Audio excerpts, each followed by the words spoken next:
ধোসাটা নিলেও জিনিসটার মধ্যে একটা কথা বলো ব্যাগে রাখতো, ব্যাগ থেকে দে না। আরে আমি সব রকম অ্যাঙ্গেল ব্যাগ থেকে দে। আর দাঁড়া সব ভালো নিচ্ছে। হ্যাঁ ঠিক আছে।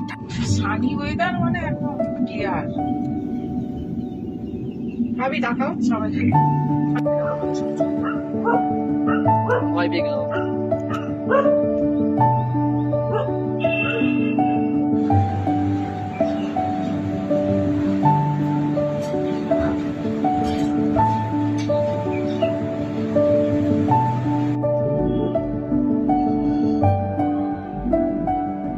ওই লাল লাল লিলি যে ফুলগুলো দেখলাম না, ওগুলো দেখছি চায়ের বাগানের মধ্যে প্রচুর হয়েছে, প্রচুর। এটা মানে হাত আমি করছি পিকু। এটা কিন্তু একটা ভালো জিনিস, তাই না বলো? কোনটা? এইটা আমার ইচ্ছা মতো বসে রয়েছি আমি। ক্যামেরা বার করছি, লেন্সটাকে বার করছি, ফোনটাকে না। মানে কি দেখলো?